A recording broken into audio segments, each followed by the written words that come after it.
అందుబాటులో ఉన్న పార్టీ ముఖ్య నేతలతో ఉదయం 11 గంటలకు అధినేత్రి వైఎస్ షర్మిలారెడ్డి అత్యవసర సమావేశం. పార్టీ విలీనం, భవిష్యత్ కార్యాచరణపై చర్చ. పార్టీ విలీనంపై అధినేత్రి కీలక ప్రకటన చేసే అవకాశం.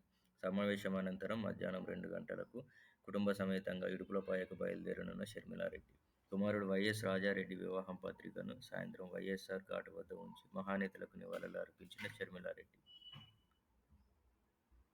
సింగరేణి సీఎండీగా ఎన్. శ్రీధర్బాబు పదవీకాలం ముగియడంతో జీఏడీ రిపోర్ట్ చేయాలని ప్రభుత్వం ఆదేశం. సింగరేణి ఫైనాన్స్ డైరెక్టర్గా ఉన్న ఎన్. బలరాంకు సీఎండీగా అదనపు బాధ్యతలు ఇస్తూ ఉత్తర్వులు జారీ.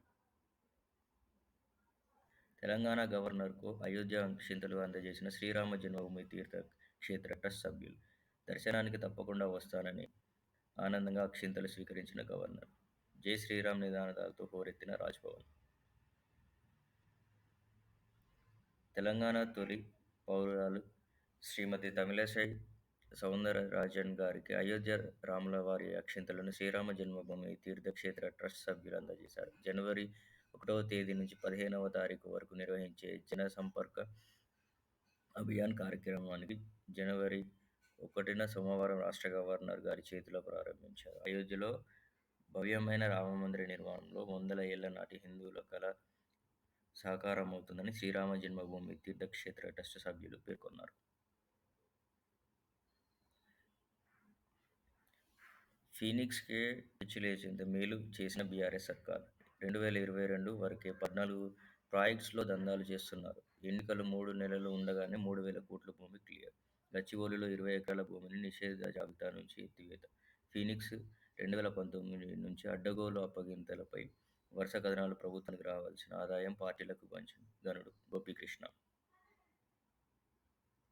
కాంగ్రెస్లోనైనా కఠిన నిర్ణయాలుంటాయా? చట్టానికి విరుద్ధంగా ఇచ్చిన అనుమతులను రద్దు చేస్తారా? ప్రభుత్వ భూములను కాపాడి ఆదాయం వైపు అడుగులు పడేనా? కాంగ్రెస్ అంటున్న బీఆర్ఎస్ భరతం పట్టాలంటే ఫీనిక్స్తో భూ ఫిక్సింగ్ల వ్యవహారం ఒకటి చాలు.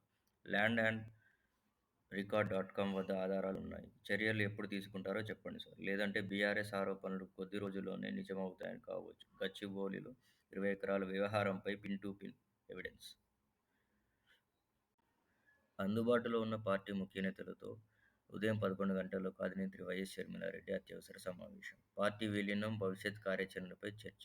పార్టీ విలీనంపై అధినేత్రి కీలక ప్రకటన చేసే అవకాశం.